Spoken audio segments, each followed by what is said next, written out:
I'm curious about. Okay, just want to welcome everybody to the March 18th Peer Learning Network group meeting for the Forest Business Alliance. Welcome. So several of you were on the call this morning with Cal Fire talking about the upcoming grant round for the workforce development grants. And so this is intended as a sort of follow-up to that and kind of answering other clarifying questions, not to repeat what was kind of said and already talked about there, because we want to make sure we can, honor your time wisely, and we can direct you to the recording. We'll put that shortly in the chat.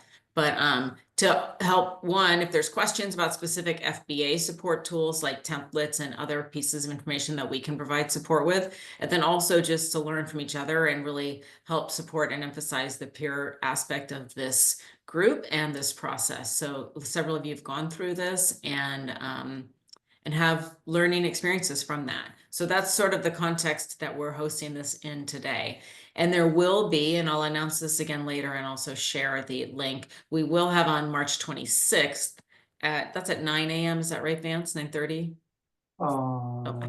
It's at 9:30. 9 to 10 a.m. 9 to 10. 10 a.m. on the 26th, we'll have a solicitation workshop, and that'll be more of a specific how to write a grant, both for CAL FIRE and others, kind of more of a specific how to support type of workshop. So with that, we can go ahead and open it up to questions. I know some people have already reached out, so they'll be joining a little bit later, and we'll go from there. So Jeff, did you have a question to start, or you can either raise your hand or just unmute and go ahead? Yeah, well, I'm unfamiliar with this whole thing about prevailing wages. So I'm wondering whether anybody has any experience with having received a state grant and then being required to pay prevailing wages for any aspect of what they're doing. So when does when does the Department of Industrial Relations require that you pay prevailing wages to any employees that you hire? And if so, are they requiring much higher wages than are actually prevailing where you are?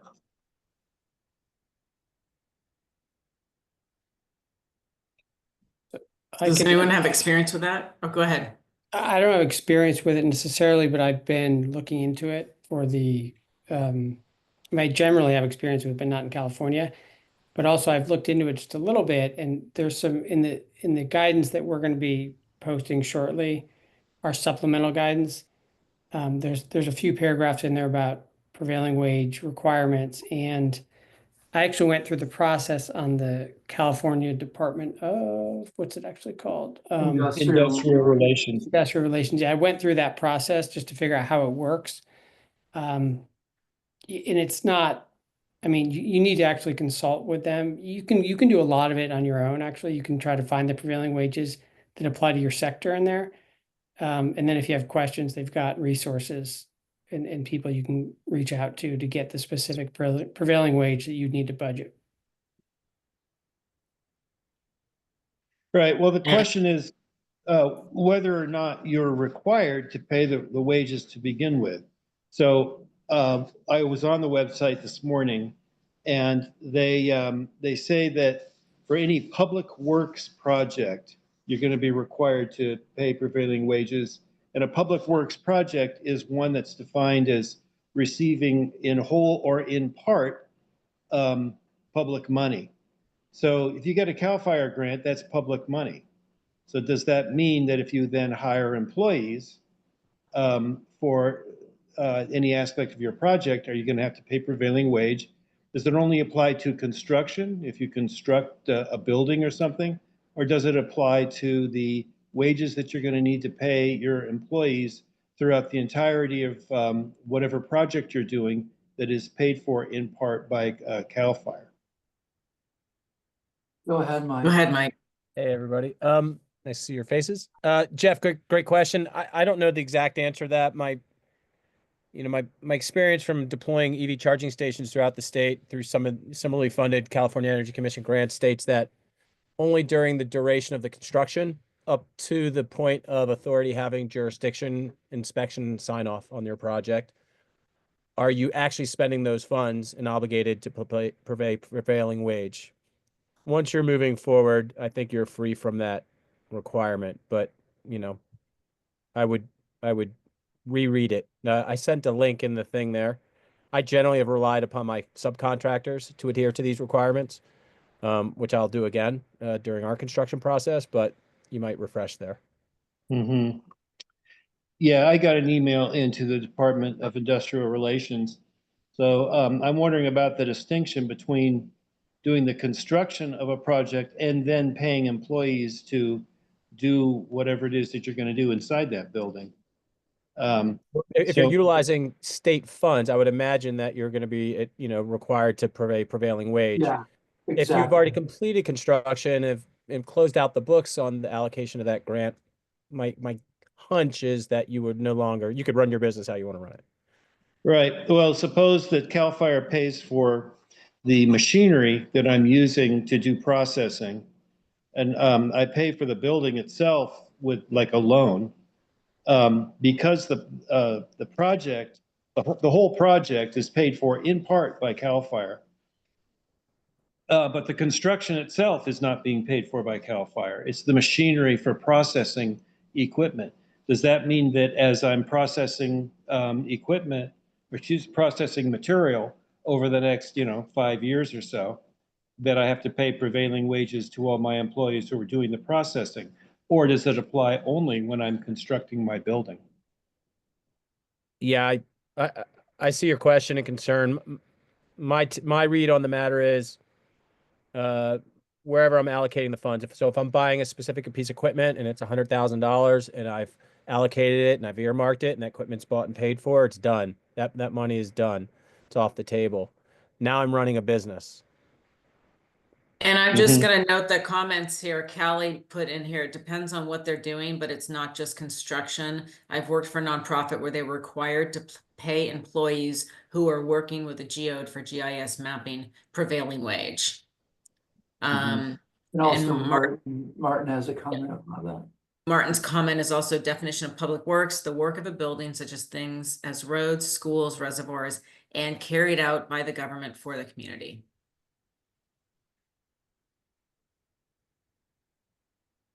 Yeah, I would Question. definitely check in with ILR and the department. I would also ask a few other folks and kind of get a sense, and I mean, definitely share what you learn with us. My understanding too is, besides what Mike said, that it also it's kicking in next year. It's not quite this year, but I think it's starting in 2026. Is that right? But I might be wrong. I don't know. I don't know. All right, so Sorry, just on that point, Vance, it's after July 1st, 2026. right, And if Okay. you renew, right? So yeah, like if you renew a subcontract, the way we were reading it, we looked at it a few weeks ago for the tribal wildfire resilience stuff. It was, yeah, it also applies. So even if you, it's not this, that your entire project does, if you renew a contract in that term after July 1st, 2026, we're reading as you would be required to follow the prevailing wage. Yeah. Thanks, Chris. Thank you. Great. Anybody What want other, Sorry. go ahead. Does that feel complete Go for ahead, Kathy. topic? Yeah. Okay, great. And what other questions do folks have?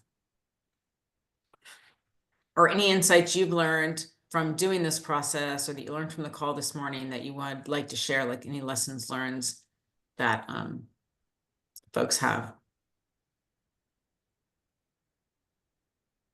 Jeff, let's hear from you. You've been successful.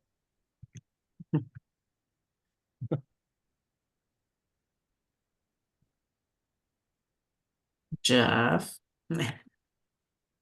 And Mike, by the way, I'm sorry. I asked about 20 other folks that have been successful to join us today, and Jeff was the Jeff and Tamra were the ones that said that they were gonna make it, but Tamra got the meeting time mixed up, so. I love it. I mean, I took away a lot of great notables, and I certainly don't want to take up the majority of the time here, but I'll say, I mean, I've got a lot of great screen grabs from that presentation. One of which was to connect back up with you all, you know, for some continued, you know, application support. So I'll look to register there personally, but, yeah, just some of I thought some of the slides towards the end there, I forget the young woman who was presenting, but that had to do with, you know, making the applications, great, essentially. I thought were a lot of really good pointers. So, I would imagine they're going to make that webinar recording. They're going to disseminate that out to everybody that was on that call at some point. They will, yeah, it'll be on the business and workforce development website. I can pop that link in. Don't forget that the Forest Business Alliance was successful in our application as well. This is why we're doing the work. So, but I love the also, call like, out. yeah, not non-facetiously, if you look at the templates that are on our website, I shared that link, and also in the guide, that has a lot of our collective wisdom over the course of 20 to 30 or more years applying to a lot of public and private funding. So don't hesitate to look at that information. There's a lot of, here's how you write a proposal, and here's some things that you should look at, or here's a process that you should consider for writing a proposal that, Yeah. Chris and I kind of developed in a way, but it's not, I mean, it's nothing new, but it's essentially, create a concept, write out what you're going to do with your task and the overview and a summary of the project. And maybe pencil out or put on a napkin what you think the budget's going to be and what your deliverables are, and but then leave that aside and work on your budget for a good amount of time. Like really flesh out the details of your budget and the budget narrative. And once you have that put together, then go back to the proposal. In the case of the CAL FIRE grant, the scope of work is kind of the main part of that, but there's some other major sections as well. But concept, budget, then do the rest of the proposal. Don't write the proposal in the order that they listed in the grant solicitation. That's like it's a surefire way to be kind of get discouraged, but it's also the budget is probably the most important thing in your proposal.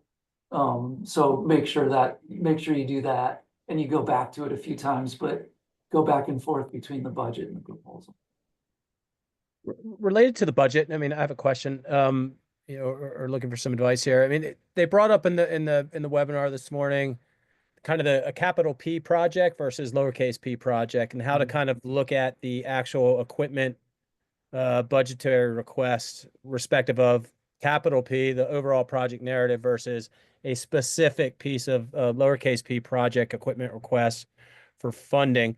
In a situation like ours, where we're building, a closed structure with multiple pieces of equipment under the hood that comprise a single output function, is there a way that we can kind of singularly focus the line items to just say, hey, we're building this widget, and underneath that is all of the other important parts of the capital P project? Or do we literally have to pull out a CHP of this line items, base of material line items that we have, and go focus just on that one piece of equipment?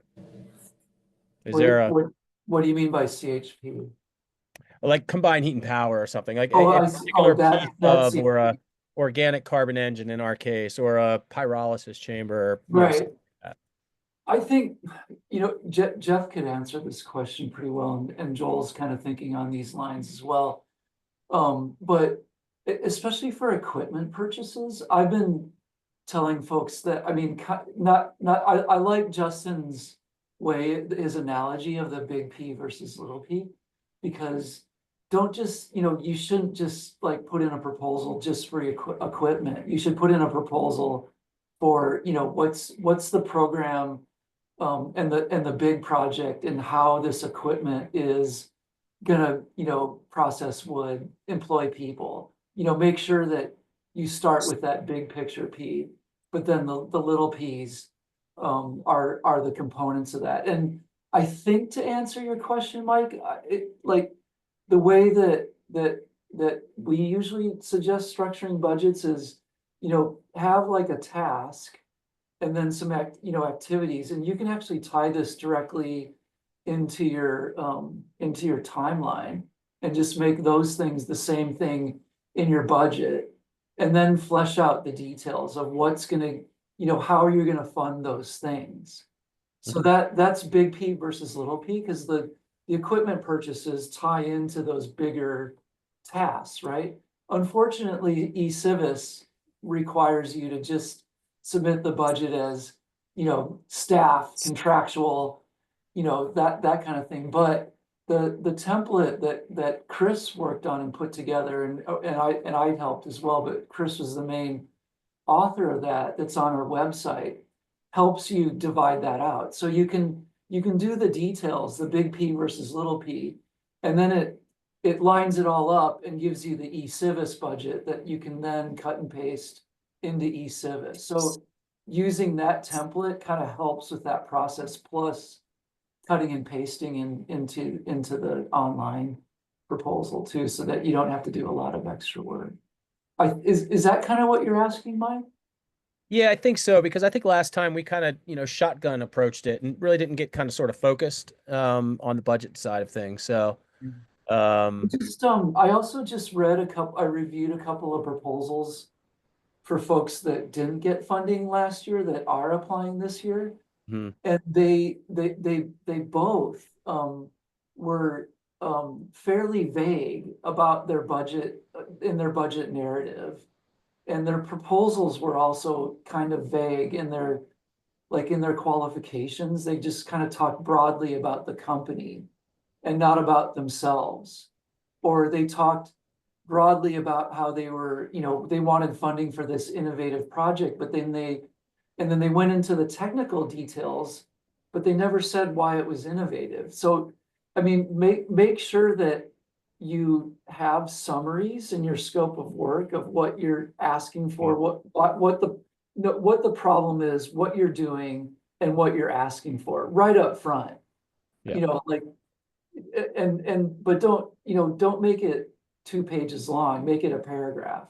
Right. Then go into the details and explain, within the word limit, like what exactly you're doing, but don't do generalities. And it just, those proposals didn't, and I think that's why they didn't get funding, because they were very general. The other mistake they made, I think both of them, was that their goals, objectives, milestones weren't linked up, or they didn't seem to be linked up to their tasks and their activities. So, make sure you're clear about nesting those again in the guide, in the program, in the chapter on program design. Mhm. We describe that, like how to do that. There's a lot of different ways to do that. So, you don't have to do it that way, but just make sure those things are linked between the budget, your scope, and your timeline. If it's all the same language, then they're all linked, right? Yeah. Of But course. if you're doing different things, or, talking about objectives that are really goals and milestones that aren't really deliverables, that's confusing. And you got to think about the readers, like maybe 3-4 people are going to review like 60 proposals, maybe 100. And so, or I don't know, maybe 8 people between them review a total of 100 proposals. So each person's probably, reviewing at least 4 or 5 proposals, maybe more. So you Mhm. got to think of ways to make yourself stand out and be clear. Sorry, that was a long explanation. I'll stop talking now. That was helpful. Thanks, Vance. And I want to just mention, Chris just put in the chat that he revised the budget template for this current solicitation, so. And we need to post that, right, Chris? We need to put it up and yeah. So we'll get that up on the website, first thing, like probably, end of today or, like it'll be up tomorrow. Yeah, and they've just to note that people have applied before, because I've been spent time going through the eCivis portal and the grant guidelines. They've made some changes to the portal, the eCivis portal, so just be aware of that. You know, if people have done it before, it's not exactly the same as it was last time around, so. And I matched up our guidance document with that as best I could, but you should also read the eCivis information that they provide, which has also been updated. So yeah, anyway, just flagging that so folks aren't caught unaware. Yeah, Thanks, and as Chris. they mentioned in the workshop, like don't wait until 10 o'clock on April 25th to start putting in your proposal. Do it a week or two before at least. Got it. Again, I don't want to dominate time, but I'm going to ask the question if nobody else is going to speak up. So, regarding the lean in on the targeted spend, I think that I was listening to this morning, that appeared to be an important aspect of what CAL FIRE and the reviewing committees are looking at. You know, how quickly can you get this stuff operational and working on the 1 million, I think that was the number of targeted fuels reduction annually that is currently the benchmark. Is that something you recommend leaning heavily into? Yeah, very much so. And again, going back to it's all about the bone dry tons of biomass processed and the number of people employed. Like just keep going back to that and show how you're going to get there and how like your thoughtful but fairly aggressive timeline for your project will get you there. Well in advance of 2029, I can assure you that. We'd like to deploy this fiscal year, but that's just us. We're crazy. I thought it was pretty interesting that I had never actually heard John mention the expedited proposal process. And I mean, he did qualify it and say it's very unusual, but I think if that applies, then I would certainly try to do it, but they're going to push back and say, is this really necessary? Because it's going to create more work for them and to do an expedited review. Yeah. Why would they push back on something they're asking us to do? Well, maybe that was the wrong terminology. They're gonna ask some serious questions of why it qualifies. That's what I meant. If it qualifies, then I think they'll expedite it. But you need to make sure it's worthwhile for them to be expedited, basically. Well, did anybody else? We're pretty clear about that too. Yeah, did anybody else hear this morning or that happened to be on that webinar hear about what's the demarcation line of that expedited? Like it must be deployed this fiscal year 26 between now and 2029 is a long time. To have that answer might be relevant, at least for our application. Yeah, I can jump in on that one. He said essentially, if your project or a component of your project won't happen after August 1st, then you can apply for it. So I think it needs to be pretty clear that you're going to miss an opportunity that will only come around once, and then you can apply for expedited. But if that portion of your budget, say, is going to come around the following year or will happen regardless, then they said they'll probably be upset with you if you do try for expedited. I think he used something around like if it was workforce development possibly, and there was a batch of kids coming out online for a training camp in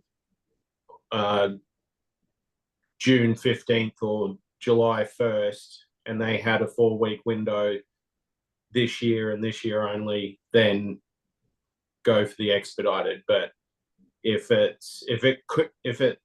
it can roll over and you will do it anyway, he said don't. You don't count. Thanks for Okay. that, Joel. Yeah, I Pretty do. I still- understand that. Pretty subjective, but I all right. Anyway. Yeah.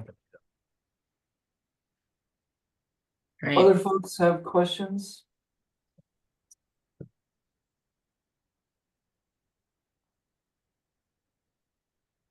Or Bodie, Callie, Rosetta, Tiffany, be interested in hearing about what you guys are thinking about applying for, what kind of projects you're working on. Yeah, thanks for inquiring. I'm new to this. And so I make chocolate alternatives from the California bay laurel nut. It's called Laurelit. And so I'm trying to expand like agroforestry in California. I was hoping to make a grant. Like right now we have um a like non-timber forest product, permit from Sequoia National Forest. So I was going along those lines to like, you know, extract value from the trees in a sustainable way. Um, and so like I am operating other kinds of, like farming, other kinds of things. But in the case of this grant, I would be focusing on like, public forests, right? And because the grant, I heard them say today that they wanted to not overlap with, say, urban forestry and probably not like private farms, but there's still a lot we can do within the guidelines of the grant. Yeah, isn't that a different kind of concept for y'all to hear about? What do you think? Oh, yeah, for sure. I mean, like non-timber forest products hasn't come up much at all, so that's super cool. And I think, like if you could, get workforce into that or training with that, that would be super interesting as well. There could be some tribal connections just because there's a lot of tribes looking at, gathering, Yeah. prescribed fire and things like that. It's pretty clear that this program it's not as likely to fund prescribed fire. They want to see, biomass utilization, things like that. Interesting. Yeah, That's good to know. I know Yeah. the tribe that I work most closely with, they do like want to push prescribed fire, but any that's not my priority. They're but yeah, thanks for that input. yeah. I think with non-timber forest products that it's going to be hard. It's a great idea. It might be better for the forest health program or other programs like Wildlife Conservation Board does restoration projects as well, and they fund those. That I mean, you could and they made it pretty clear that this is about harvesting wood in wildlands. So laurel is found in wildlands, right? So I think you might be able to combine forces with another group that's doing more like timber or thinning harvest. That could be interesting, but it might be hard to figure out the connection with what this program funds. But they are interested in developing businesses. So if that's if your business does do that, this program's pretty creative in how they approach this. So, definitely try to take advantage of the, emailing them and doing a consultation. They might just say, well, we're not going to do NTFPs at all. But, if you think about some other creative ways to look at what, I mean, if it's workforce and there's people that get employed around training and working in the woods, they're all for that. So that might be the way that you go. Like, and maybe it kind of sounds like what you're thinking about. Yeah, I'm glad that you find that their program is creative. I was hoping to at least, talk with them, get my idea on their radar, and that would be a pretty good accomplishment. It looks pretty competitive, 5 million for like 100 Yeah. people. But I'm glad to go through this process. And that's something else that they have heard of the possibility to have non-timber Yeah. forest products. Um, and I think like the pedagogy that we operate on is the like balance of like native trees and invasive trees, and so it would be really great to instill some like native agroforestry ideas in training. And yeah, That's super cool. thanks. I love the chocolate with laurel. That's a great combo. Yeah, it doesn't have chocolate in it, so it's all made out of like California harvested. Wow, awesome. I want to try some. Yeah. Thanks. I put the link in the chat. Thanks, Rosetta. Yeah. Anybody else want to talk about their project or what they're thinking about doing?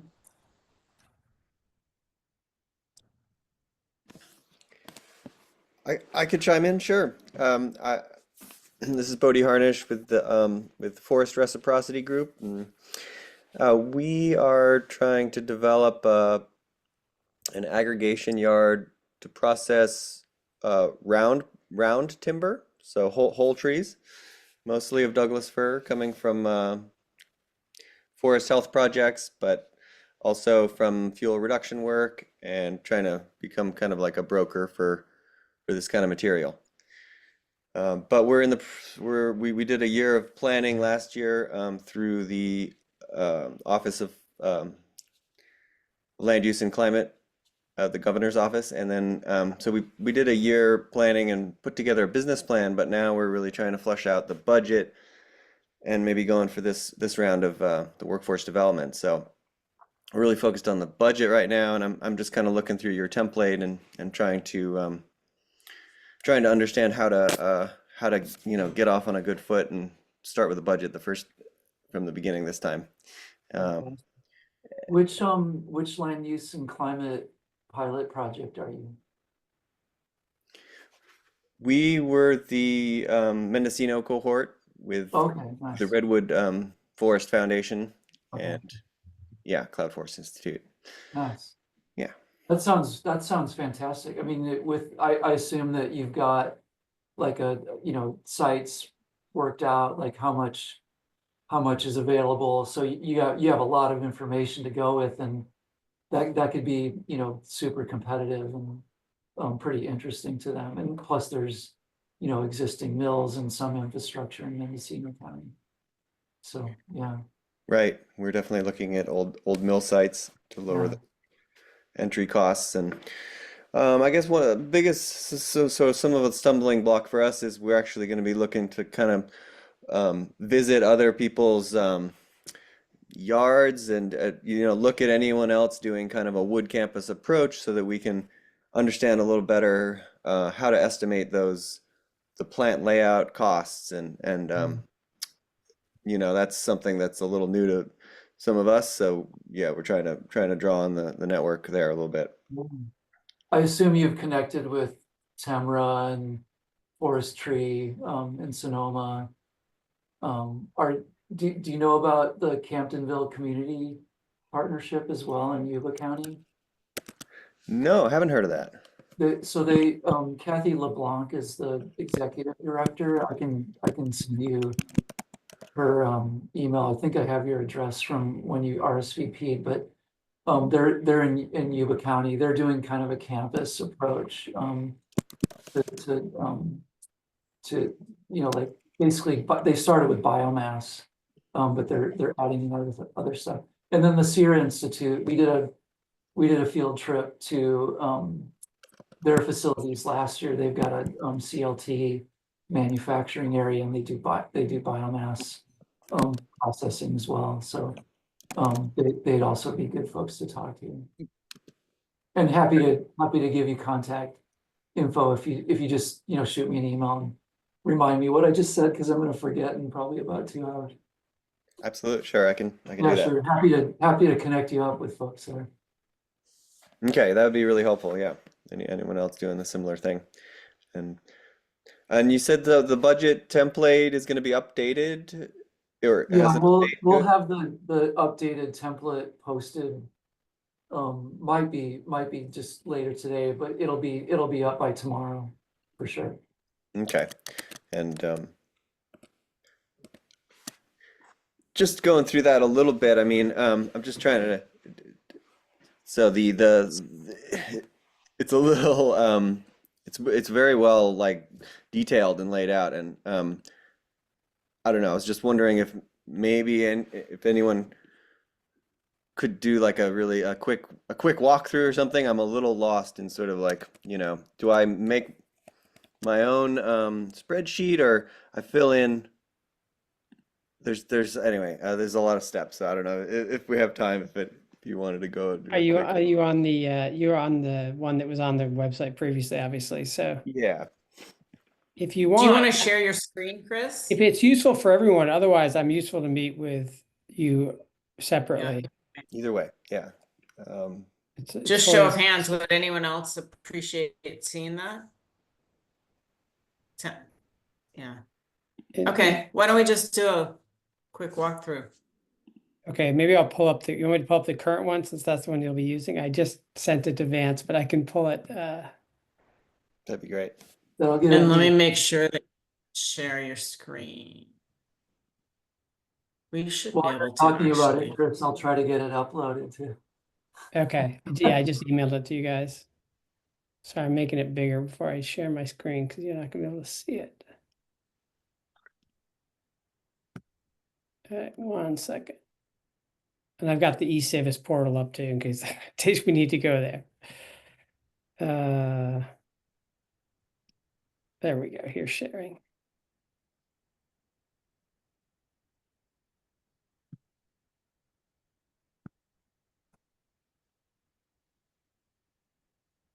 So this is the new one. And I'm protected. Yeah, so let me where are you getting this is again it's mostly the same. I took out some of the design steps that were there just because the way that CAL FIRE is these new guidelines, and we have a separate document if you want to use it for designing your project. We have a different template that's up there. I just took it out of the budget template to simplify it for people. So I'll just go through this one quickly so you can get a sense of what's here. So you've got really there are only 2 sheets really you need to fill in at this point. And if you've used, let me show you this. If you want to use the project design guidance, that's also up here on the FPA website, number 7. And you can use that separate from budget if you want, if you find it useful. And again, I'm happy to talk to you about that as well. But anyway, just going back to this. So there's the instructions one. This should open up for you detailed instructions, step-by-step instructions. If it doesn't, we've also posted on the FPA website a separate Word document because sometimes, Excel doesn't like to open it. This step 1B, which follows the instructions, these are the same eligible costs and ineligible costs that you're going to find in the CAL FIRE guidelines. We just put them here so you have easy access to them. this step 2, and I'm doing a real quick overview. This one of the shortcomings, if you have a multi-year project, one of the challenges is that eCivis doesn't account for inflation. So we've included this tool in, particularly now, right? If inflation's running at 5% and you have a 4-year project, that's significant, right? So I created this worksheet right here, basically to allow you to calculate, put in your suggested inflation rate, say it's 4%, right? And then you put in, whatever widget. It's not a person, but if it's a, you have supplies, you've got a widget here. And then you say it's $10 in year 1.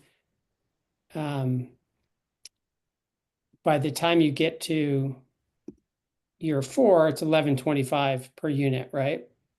It calculates it here.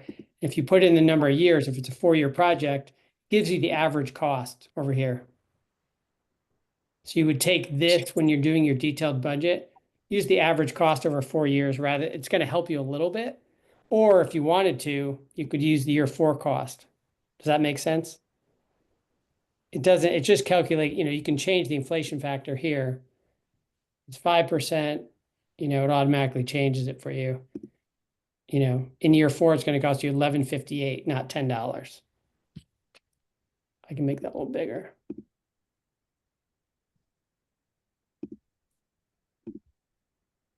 So anyway, I just included that for people who want to use it.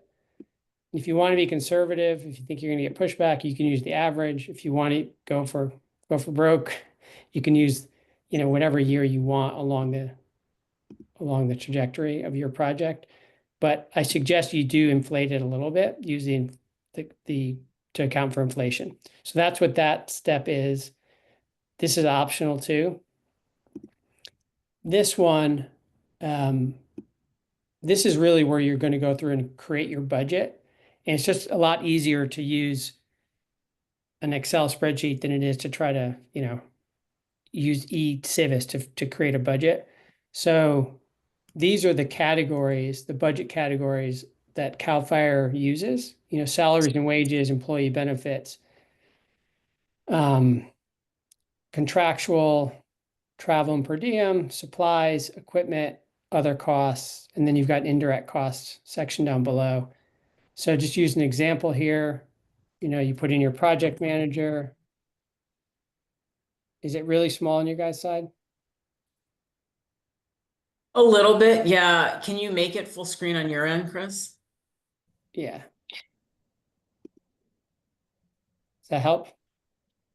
No, Didn't help made you? it smaller. It made it smaller. Really? And is anyone else having the same?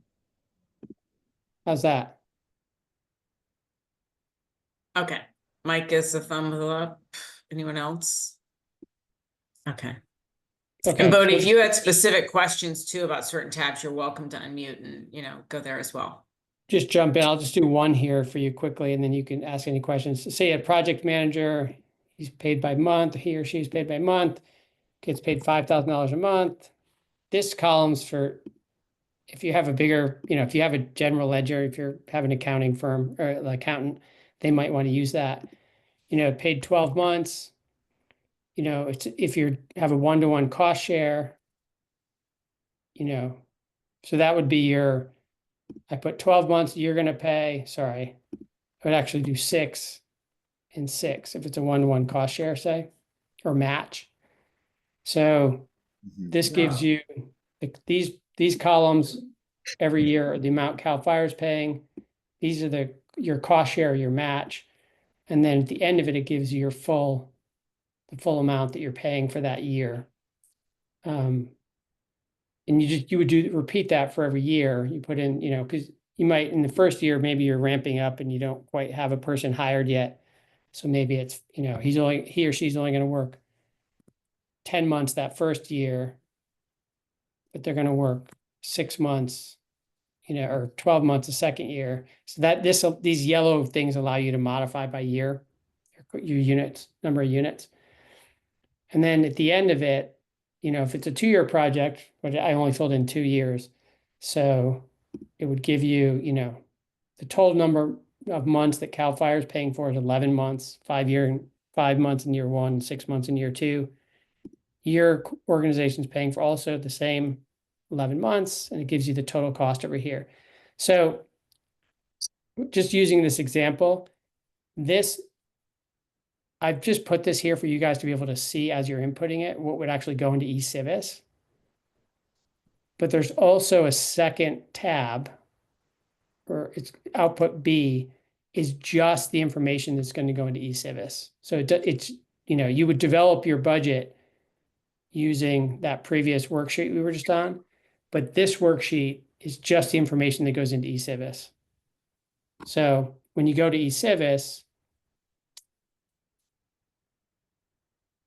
and I know I'm going a little fast, I'm just trying to respect your time here.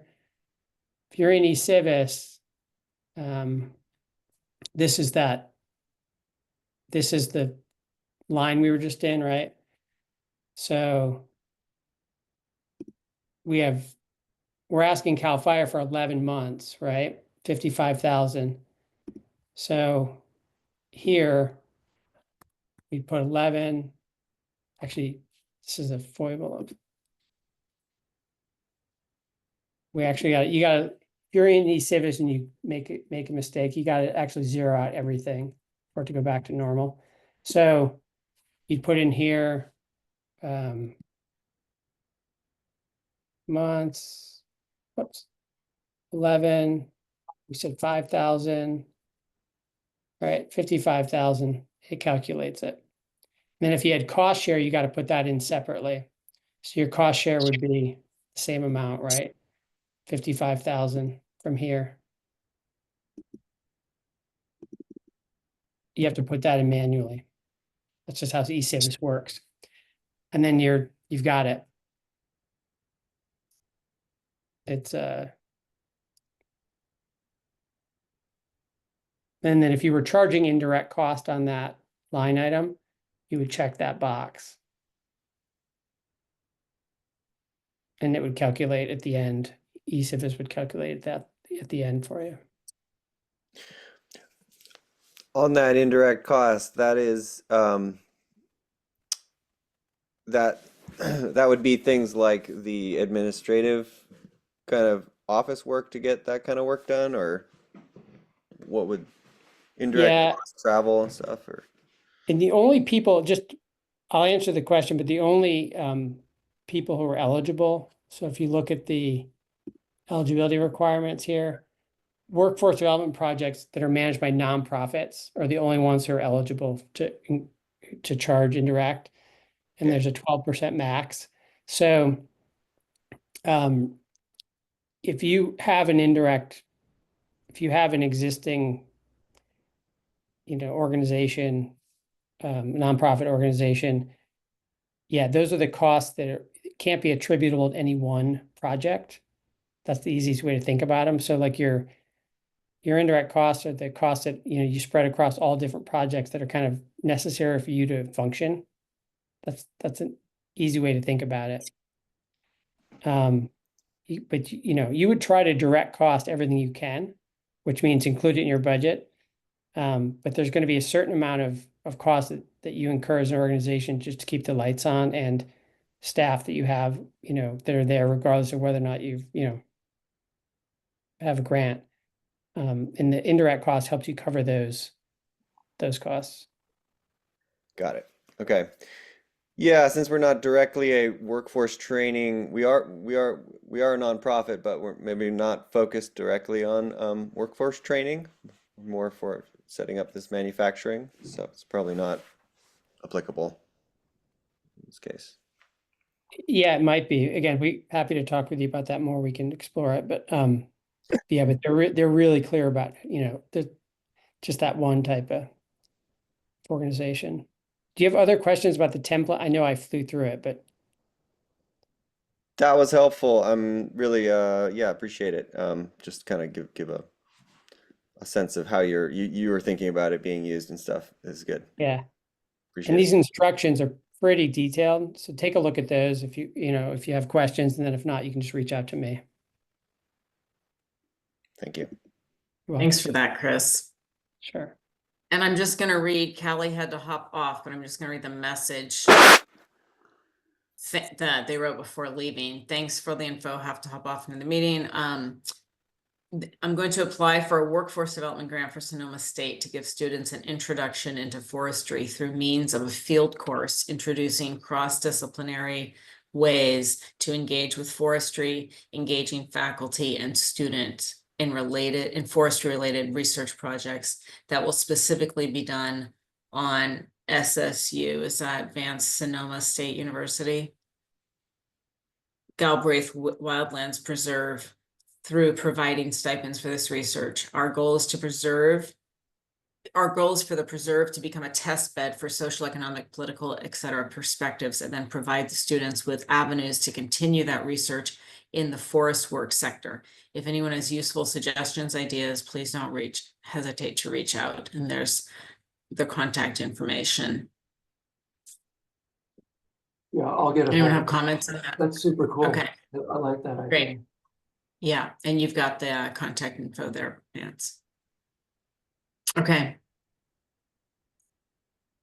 Anyone else have questions or other ideas that you'd like to propose or discuss?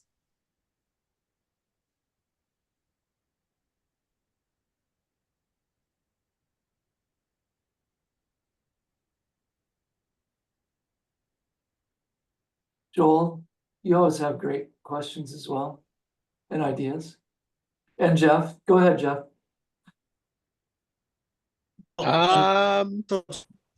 You go, Jeff. Okay, I'll just toss out this general kind of situation that I'm in and see if anybody has any insights. For those of you that don't know, I'm trying to set up a biomass processing facility to process wood chips, conifer wood chips, into a product for the horticultural industry as a substitute for peat moss. I don't know that in any great detail, but it's something that the cultural industry wants. But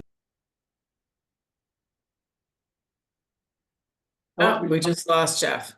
I was just going to suggest he might turn off his video because it sounded like it was, yeah. So he might come back on. Joel, did you have something you wanted And to? Bodie and Rosetta, I'm happy to, follow up with you guys on calls or as Chris said, we're happy to, if you have more detailed questions, feel free to reach out at that Gmail address. Don't hesitate to contact us if you want to, have a one-on-one as well. Yeah. And that goes, of course, for you, Mike, and Joel and Jeff too. It goes for everybody. So yeah, Mike, we haven't spoken in a while, so happy to reconnect if you want to at any time. And just as a reminder, I put in the chat the link for the solicitation insight as well, if that would be supportive for just grants in general.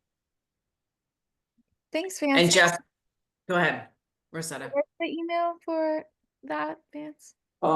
It's just I'll just pop it in the chat. Thanks. You can also find it on the link where I put the FBA listserv. You can also do that. I think you already emailed it. I'm pretty sure. Oh, pretty I sure did, and you responded. Okay. Yeah. So you. There it is. Just again. Yeah. That one. I did. I have one more question. I'll volley out to the group here for anybody that was on the CAL FIRE webinar again this morning. I'm trying to maybe get to the bottom of the CEQA process. Well, with respect to what is an eligible cost specifically, it appeared to me that the change this time around was that CEQA at least had to be identified, a lead agency had to be identified, and if that's the minimum requirement, I just would like, I guess, maybe anybody that's wiser than me to be able to say, yep, that's the minimum requirement. Just say you've identified environmental consultant, PhD, ABC. They're the lead agency for the CEQA process. Or are they requiring further due diligence to be included in this application, which then would incur eligible cost to be not eligible because they were incurred before the award announcement? Is it still the implementation manual's guidance that costs expended prior to the award announcement are ineligible? Yeah, I would say yes. Yeah. So they require us to go deep on CEQA, but they say it's ineligible as a project cost. Yeah, unless you start the cost for CEQA is part, once you get the grant and they approve it. So yeah, Okay. I unfortunately, just want to make sure I was hearing the strategery of yeah, that. you can't like back charge costs basically that aren't part of the project and Right. the request, yeah. Okay.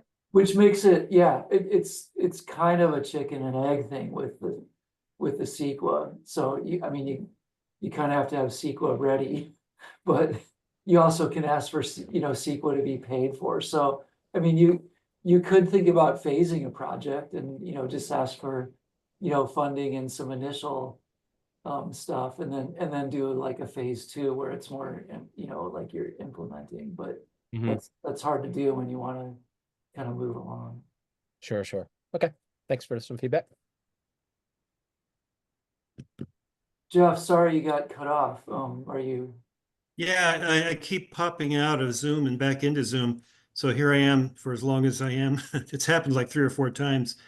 But right now, I just looked at my email. I have a little announcement to make. That is that Joel and I just were awarded the grant from the Conservation X Labs. Did you see that on Fantastic. your email, Joel? Fantastic. That's Can you great. tell us about it? The Conservation X Labs program comes from the Gordon and Betty Moore Foundation. They have a whole bunch of programs oriented towards environmental things. The one that we applied for, the program we applied for, is called the Fire Grand Challenge. What they're looking for is innovative ideas for dealing with fire issues. And so Joel and I are going to put together samples of wood fiber substrate with a hammer mill and distribute them to the different people in the horticultural industry for testing, for doing growth trials. That's what the grant will allow us to do. We already have a hammer mill, which was given to us by a generous person in the olive industry. And now it's going to take funding to set it up and get the samples out there. So the idea is to introduce to the horticultural industry the idea that Western wood species can substitute for peat moss, that they've got something here, a local product that they can use instead of having to import their products from Canada or Southeast Asia, et cetera. And so hopefully by getting these samples out there to a dozen or more people in the horticultural industry, that's going to get us a lot of interest. And my goal is to set up a larger facility producing the material in bulk.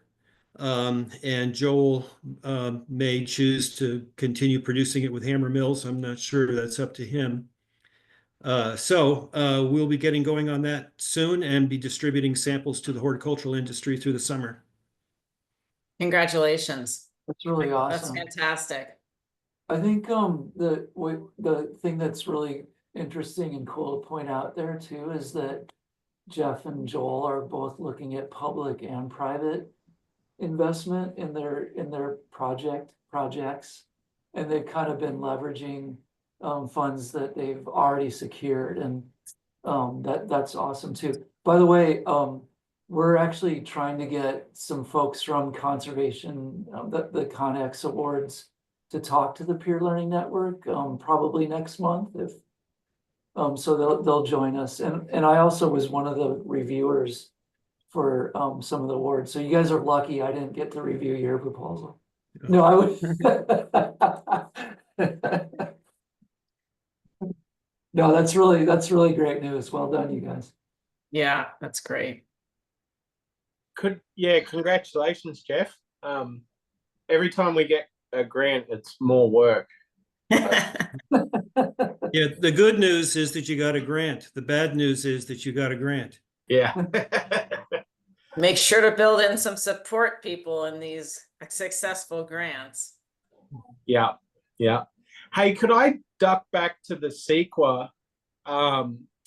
So we've had all of our environmental reviews, et cetera, everything done, and we're about to formally start the CEQA process. I've got a meeting with our county planning department, pre-application meeting, which will really kick things off this week. I'm imagining writing in a timeline of what we've accomplished as far as CEQA goes, and that we've begun the formal application. Would just a letter detailing that, like a really simple letter from our planning department saying this project has begun CEQA. Do you think that would cover off the CEQA requirement? Are they the lead agency? Yes. Butte I would think County so, but Planning Department. I would say yes, that sounds like it would cover you, plus, filling out the form. But I would also send a quick email to, she's new, the woman that gave the CEQA. I just shoot her a quick email and say, here's what I'm thinking about doing for CEQA compliance. Does this work? And they've been really good about getting back to folks very quickly, and their CEQA knowledge is far deeper than I will ever, that I will ever have.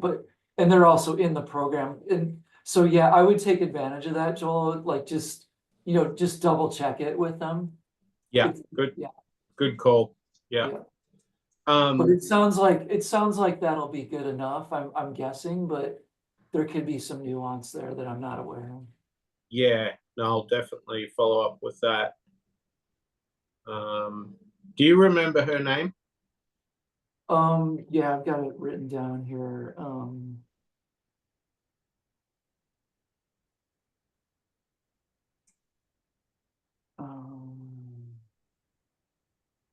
Caroline Peterson, and she did give an email of, it was kind of broken up on the slide, but I think it's cegrants.ceqa@fire.ca.gov. Here, I'll pop that in the chat so you got it. Or it was Erica, I'm gonna butcher her last name. Ewer, I think she said it was.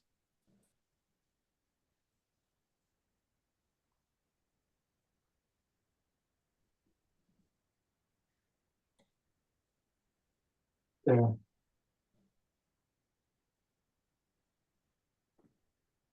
That's from the slide, and they'll have the try that, and if it doesn't work, let me know. Or you could just try their general email that they gave out too, which was Yeah, Wood Products. woodproducts@fire.ca.gov. Yeah, I'll just attention it. It was Caroline Peterson or Erica Ewer. And yeah, Caroline or Erica, cegrants.ceqa@fire.ca.gov.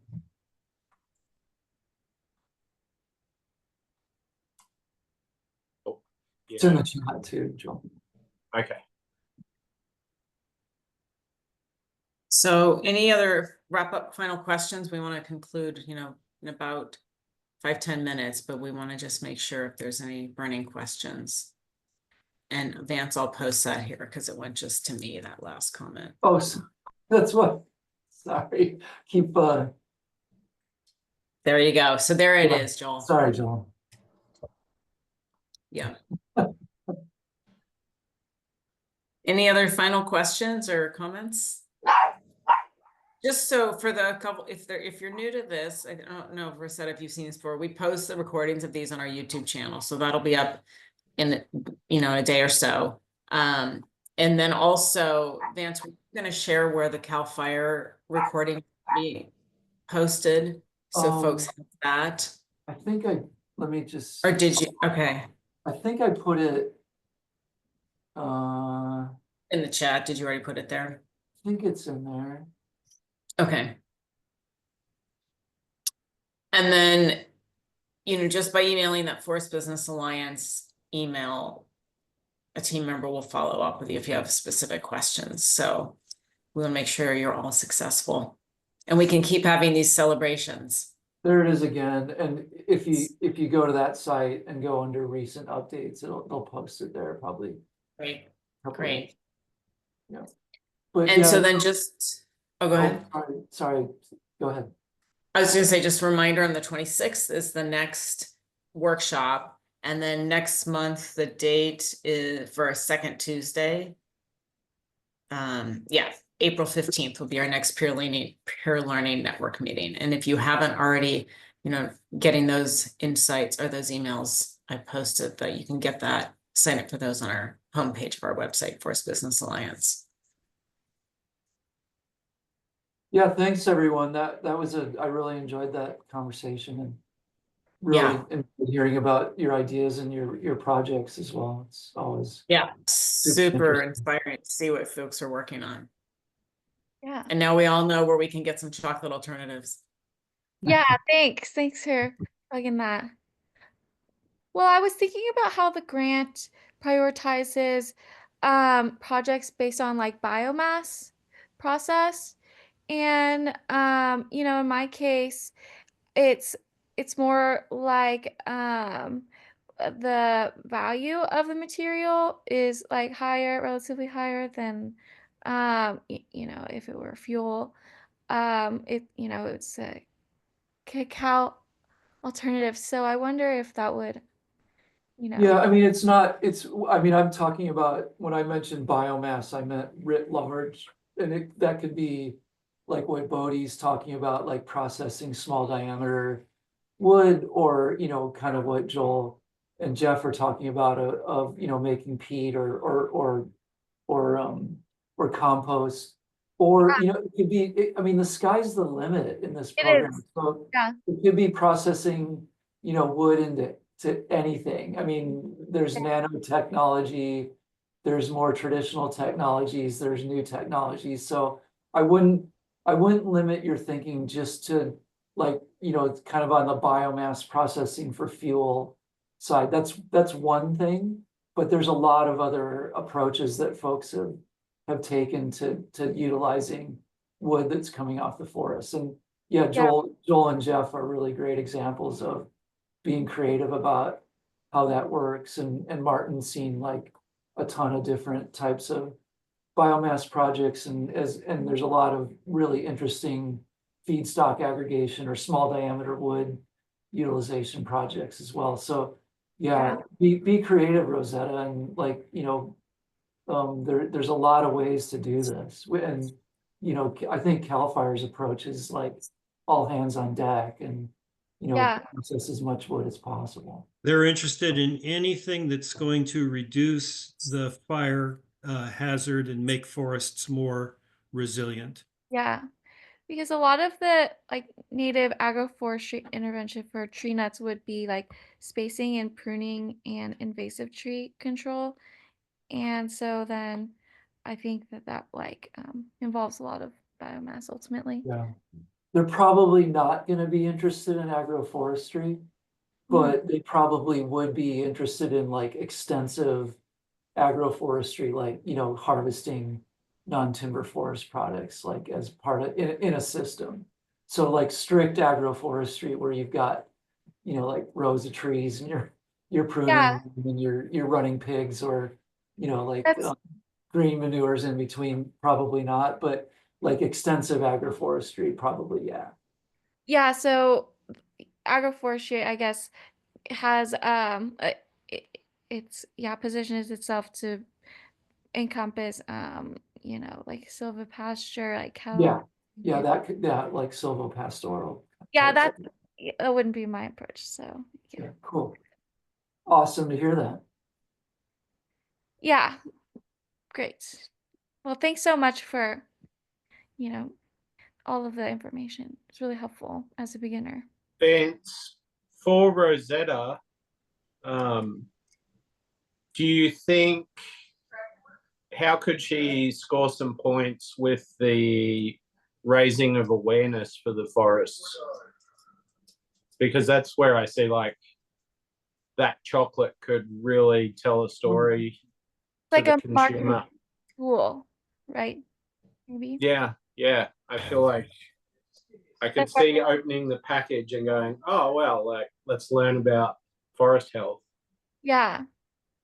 That's So I don't know how that would tie in, but Vance could probably speak to that. No, that's a great idea, Joel. I think that that could be your approach is, you know, kind of on the workforce development side and education and, you know, looking for ways to connect people to forests and why they're important and what's going on in the woods. That, you know, why we need to kind of reduce wildfire risk and here's how. yeah, And, that's a yeah. good idea. Yeah. So yeah, again, happy to talk to you about that. Just shoot me an email and we can set up a time to talk in more detail. And I'll also just remind everyone that the listserv is available for members to also communicate. So if you'd like to, when you join that and share and post a question or a topic for discussion, that's totally what that's for and about. So feel free, anyone, to use that for that purpose, for connecting and generative idea making. Okay, thanks so much, everyone. We'll see you either in a couple weeks or next month for April's meeting. Thanks, All right. everyone. Thank Stephanie. you. Appreciate Bye. it. Be in touch.